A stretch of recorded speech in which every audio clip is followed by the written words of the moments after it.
Il était une fois un roi et une reine qui étaient si fâchés de n'avoir point d'enfants, si fâchés qu'on ne saurait le dire.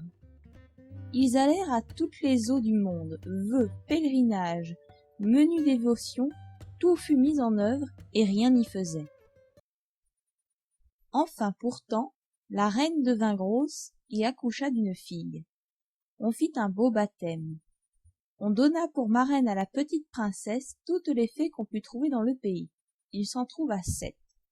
Afin que chacune d'elles, lui faisant un don, comme c'était la coutume des fées en ce temps-là, la princesse eut par ce moyen toutes les perfections imaginables.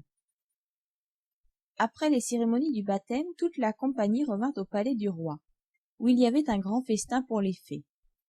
On mit devant chacune d'elles un couvert magnifique, avec un étui d'or massif, où il y avait une cuillère, une fourchette et un couteau de fin or, garni de diamants et de rubis. Mais comme chacun prenait sa place à table, on vit entrer une vieille fée qu'on n'avait point priée parce qu'il y avait plus de 50 ans qu'elle n'était sortie d'une tour et qu'on la croyait morte ou enchantée. Le roi lui fit donner un couvert, mais il n'y eut pas moyen de lui donner un étui d'or massif, comme aux autres, parce que l'on n'en avait fait faire que 7 pour les 7 fées. La vieille crut qu'on la méprisait, et grommela quelques menaces entre ses dents. Une des fées qui se trouva auprès d'elle l'entendit, et jugeant qu'elle pourrait donner quelque fâchedon à la petite princesse, alla dès qu'on fut sorti de table, se cacher derrière la tapisserie afin de parler la dernière et de pouvoir réparer autant qu'il lui serait possible le mal que la vieille aurait fait. Cependant, les fées commencèrent à faire leurs dons à la princesse. La plus jeune lui donna pour don qu'elle serait la plus belle du monde. Celle d'après, qu'elle aurait de l'esprit comme un ange. La troisième, qu'elle aurait une grâce admirable à tout ce qu'elle ferait. La quatrième, qu'elle danserait parfaitement bien. La cinquième, qu'elle chanterait comme un rossignol. Et la sixième, qu'elle jouerait de toutes sortes d'instruments à la perfection. Le rang de la vieille fée étant venu, elle dit en branlant la tête, encore plus de dépit que de vieillesse, que la princesse se percerait la main d'un fuseau et qu'elle en mourrait. Ce terrible don fit frémir toute la compagnie, et il n'y eut personne qui ne pleurât.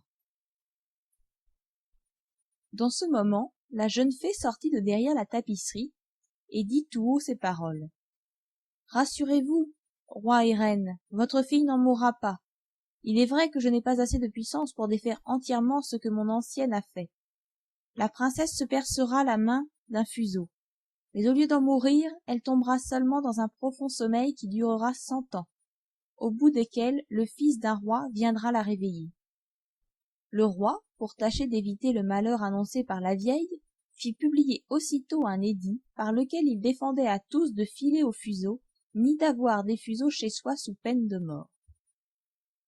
Au bout de 15 ou 16 ans, le roi et la reine étant allés à une de leurs maisons de plaisance, il arriva que la jeune princesse, courant un jour dans le château et montant de chambre en chambre, alla jusqu'en haut d'un donjon, dans un petit galetas, où une bonne vieille était seule à filer sa quenouille.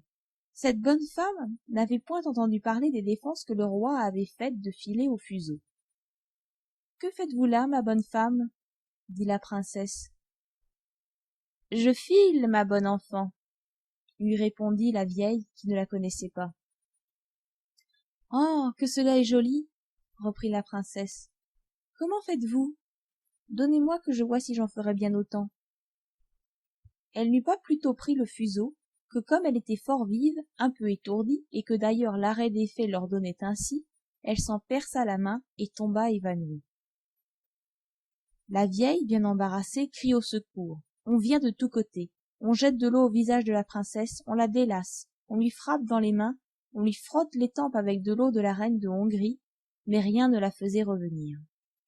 Alors le roi, qui était monté au bruit, se souvint de la prédiction des fées, et jugeant bien qu'il fallait que cela arrivât, puisque les fées l'avaient dit, fit mettre la princesse dans le plus bel appartement du palais, sur un lit en broderie d'or et d'argent.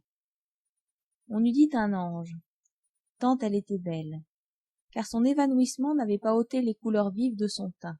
Ses joues étaient incarnates, et ses lèvres comme du corail. Elle avait seulement les yeux fermés, mais on l'entendait respirer doucement, ce qui montrait bien qu'elle n'était pas morte.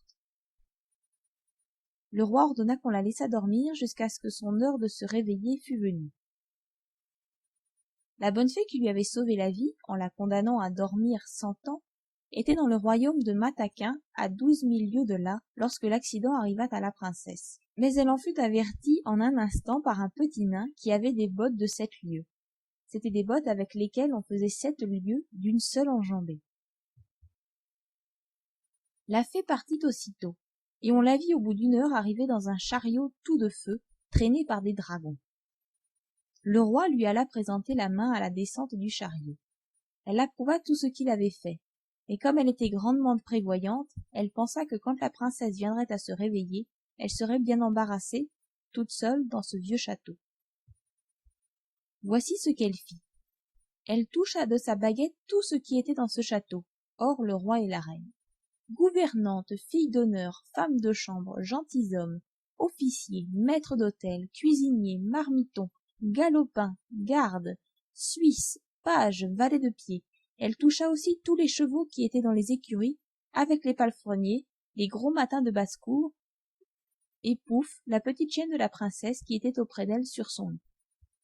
Dès qu'elle les eut touchés, ils s'endormirent tous, pour ne se réveiller qu'en même temps que leur maîtresse, afin d'être tous prêts à la servir quand elle en aurait besoin. Les broches mêmes qui étaient au feu, toutes pleines de perdrix et de faisans, s'endormirent, et le feu aussi. Tout cela se fit en un moment, les fées n'étaient pas longues à leur besogne. Alors le roi et la reine, après avoir embrassé leur cher enfant sans qu'elle s'éveillât, sortirent du château et firent publier des défenses à qui que ce soit d'en approcher. Ces défenses n'étaient pas nécessaires, car il crut dans un quart d'heure tout autour du parc une si grande quantité de grands arbres et de petits, de ronces et d'épines entrelacées les unes dans les autres, que bête ni homme n'y aurait pu passer, en sorte qu'on ne voyait plus que le haut des tours du château, encore n'était-ce que de bien loin. On ne douta point que la fée n'eût encore fait là un tour de son métier, afin que la princesse, pendant qu'elle dormirait, n'eût rien à craindre des curieux. Au bout de 100 ans, le fils du roi qui régnait alors, et qui était d'une autre famille que la princesse endormie, étant allé à la chasse de ce côté-là, demanda ce que c'était que ces tours qu'il voyait au-dessus d'un grand bois, fort épais. Chacun lui répondit selon qu'il en avait ouï parler. Les uns disaient que c'était un vieux château, où il revenait des esprits. Les autres que tous les sorciers de la contrée y faisaient leur sabbat. La plus commune opinion était qu'un ogre y demeurait, et que là, il emportait tous les enfants qu'il pouvait attraper pour pouvoir les manger à son aise, et sans qu'on le pût suivre, ayant seul le pouvoir de se faire un passage au travers du bois. Le prince ne savait qu'en croire, lorsqu'un vieux paysan prit la parole et lui dit « Mon prince, il y a plus de 50 ans que j'ai entendu dire de mon père qu'il y avait dans ce château une princesse, la plus belle du monde, qu'elle devait y dormir 100 ans et qu'elle serait réveillée par le fils d'un roi, à qui elle était réservée. » Le jeune prince, à ce discours, se sentit tout de feu. Il crut sans hésiter qu'il mettrait fin à une si belle aventure, et poussé par l'amour et par la gloire, il résolut de voir sur-le-champ ce qu'il en était. À peine s'avança-t-il vers le bois que tous ces grands arbres, ces ronces et ces épines s'écartèrent d'eux-mêmes pour le laisser passer.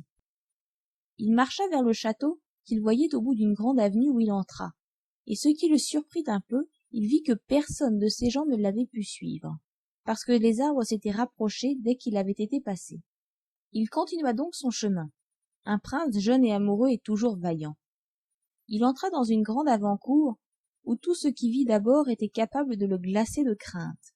C'était un silence affreux. L'image de la mort s'y présentait partout, et ce n'étaient que des corps étendus d'hommes et d'animaux qui paraissaient morts. Il reconnut pourtant bien, au nez bourgeonné et à la face vermeille des Suisses, qu'ils n'étaient qu'endormis, et leur tasse, où il y avait encore quelques gouttes de vin, montrait assez qu'ils s'étaient endormis en buvant. Il passe une grande cour pavée de marbre, il monte l'escalier, il entre dans la salle des gardes qui étaient rangés en haie, l'arme sur l'épaule et ronflant de leurs murs. Il traverse plusieurs chambres pleines de gentilshommes et de dames, dormant tous, les uns debout, les autres assis. Il entre dans une chambre toute dorée, et il vit sur un lit dont les rideaux étaient ouverts de tous côtés, le plus beau spectacle qu'il eût jamais vu. Une princesse qui paraissait avoir 15 ou 16 ans, et dont l'éclat resplendissant avait quelque chose de lumineux et de divin. Il s'approcha en tremblant et en admirant, et se mit à genoux auprès d'elle. Alors, comme la fin de l'enchantement était venue, la princesse s'éveilla, et le regardant avec des yeux plus tendres qu'une première vue ne semblait le permettre. « Est-ce vous, mon prince ?» lui dit-elle. « Vous vous êtes bien fait attendre. » Le prince, charmé de ces paroles, et le plus encore de la manière dont elles étaient dites, ne savait comment lui témoigner sa joie et sa reconnaissance. Il l'assura qu'il l'aimait plus que lui-même. Ses discours furent mal rangés, ils en plurent davantage. Peu d'éloquence, beaucoup d'amour. Il était plus embarrassé qu'elle, et l'on ne doit pas s'en étonner. Elle avait eu le temps de songer à ce qu'elle aurait à lui dire, car il y a apparence, l'histoire n'en dit pourtant rien, que la bonne fée, pendant un si long sommeil, lui avait procuré le plaisir des songes agréables.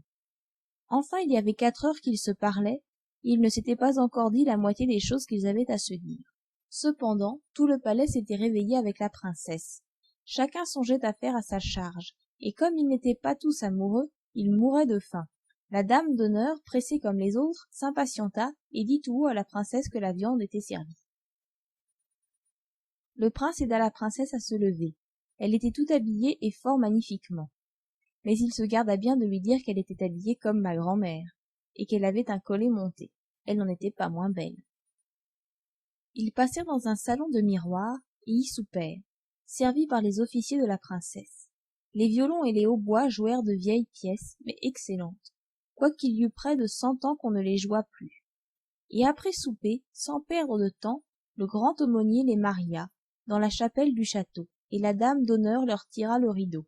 Ils dormirent peu, la princesse en avait pas grand besoin, et le prince la quitta dès le matin pour retourner à la ville, où son père devait être en peine de lui. Le prince lui dit qu'en chassant, il s'était perdu dans la forêt, et qu'il avait couché dans la hutte d'un charbonnier, qui lui avait fait manger du pain noir et du fromage. Le roi, son père, qui était un bon homme, le crut, mais sa mère n'en fut pas bien persuadée, et voyant qu'il allait presque tous les jours à la chasse, et qu'il avait toujours une raison pour s'excuser quand il avait couché 2 ou 3 nuits dehors, elle ne douta plus qu'il n'eût quelque amourette, car il vécut avec la princesse plus de 2 ans entiers, et en eut 2 enfants, dont le premier, qui fut une fille, fut nommé l'Aurore, et le second, un fils, qu'on nomma le Jour, parce qu'il paraissait encore plus beau que sa sœur. La reine dit plusieurs fois à son fils, pour le faire s'expliquer, qu'il fallait se contenter dans la vie. Mais il n'osa jamais lui confier son secret. Il la craignait quoiqu'il l'aimât, car elle était de race ogresse, et le roi ne l'avait épousée qu'à cause de ses grands biens. On disait même tout bas à la cour qu'elle avait les inclinations des ogres, et qu'en voyant passer des petits enfants, elle avait toutes les peines du monde à se retenir de se jeter sur eux. Ainsi le prince ne voulut jamais rien dire. Mais quand le roi fut mort, ce qui arriva au bout de 2 ans, et qu'il se vit le maître, il déclara publiquement son mariage et alla en grande cérémonie chercher la reine, sa femme, dans son château. On lui fit une entrée magnifique dans la ville capitale, où elle entra au milieu de ses 2 enfants. Quelque temps après, le roi alla faire la guerre à l'empereur Cantalabute, son voisin. Il laissa la régence du royaume à la reine sa mère, et lui recommanda vivement sa femme et ses enfants. Il devait être à la guerre tout l'été, et dès qu'il fut parti, la reine-mère envoya sa bru et ses enfants à une maison de campagne dans les bois pour pouvoir plus aisément assouvir son horrible envie. Elle y alla quelques jours après, et dit un soir à son maître d'hôtel: « Je veux manger demain à mon dîner la petite Aurore. »« Oh, madame, dit le maître d'hôtel. « Je le veux, dit la reine, et elle le dit d'un ton d'ogresse qui a envie de manger de la chair fraîche. Et je veux la manger à la sauce Robert. Ce pauvre homme, voyant bien qu'il ne fallait pas se jouer d'une ogresse, prit son grand couteau et monta à la chambre de la petite Aurore. Elle avait alors 4 ans, et vint en sautant et en riant se jeter à son cou et lui demander du bonbon. Il se mit à pleurer, le couteau lui tomba des mains, et il alla dans la basse-cour couper la gorge d'un petit agneau. Il lui fit une si bonne sauce que sa maîtresse l'assura qu'elle n'avait jamais rien mangé de si bon. Il avait emporté en même temps la petite Aurore et l'avait donnée à sa femme pour la cacher dans le logement qu'elle avait au fond de la basse-cour. 8 jours après, la méchante reine dit à son maître d'hôtel: « Je veux manger à mon souper le petit Jour. » Il ne répliqua pas, résolu de la tromper comme l'autre fois. Il alla chercher le petit jour, et le trouva avec un petit fleuret à la main, dont il faisait des armes avec un gros singe. Il n'avait pourtant que 3 ans. Il le porta à sa femme qui le cacha avec la petite Aurore, et donna à la place du petit jour un petit chevreau fort tendre que l'ogresse trouva admirablement bon. Cela avait fort bien été jusque-là, mais un soir cette méchante reine dit au maître d'hôtel: « Je veux manger la reine, à la même sauce que ses enfants. » Ce fut alors que le pauvre maître d'hôtel désespéra de pouvoir encore la tromper. La jeune reine avait 20 ans passés, sans compter les 100 ans qu'elle avait dormi. La peau était un peu dure, quoique belle et blanche, et le moyen de trouver dans la ménagerie une bête aussi dure que cela. Il prit la résolution, pour sauver sa vie, de couper la gorge à la reine, et monta dans sa chambre dans l'intention de n'en pas faire à 2 fois. Il s'excita à la fureur et entra le poignard à la main dans la chambre de la jeune reine. Il ne voulut pourtant point la surprendre, et il lui dit avec beaucoup de respect l'ordre qu'il avait reçu de la reine mère. « Faites votre devoir, lui dit-elle en lui tendant le cou. Exécutez l'ordre qu'on vous a donné. J'irai revoir mes enfants, mes pauvres enfants que j'ai tant aimés. » Car elle les croyait morts depuis qu'on les avait enlevés sans rien lui dire. « Non, non, madame, lui répondit le pauvre maître d'hôtel, tout attendri. Vous ne mourrez point, et vous pourrez revoir vos chers enfants, mais ce sera chez moi, où je les ai cachés, et je tromperai encore la reine, en lui faisant manger une jeune biche à votre place. » Il la mena aussitôt à sa chambre, où, la laissant embrasser ses enfants et pleurer avec eux, il alla accommoder une biche que la reine mangea à son souper, avec le même appétit que si c'eût été la jeune reine.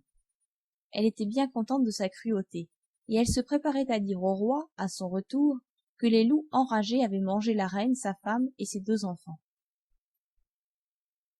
Au soir qu'elle rôdait comme d'habitude dans les cours et basses-cours du château pour y humer quelque viande fraîche, elle entendit dans une salle basse le petit jour qui pleurait parce que la reine, sa mère, le voulait faire fouetter, parce qu'il avait été méchant, et elle entendit aussi la petite Aurore qui demandait pardon pour son frère.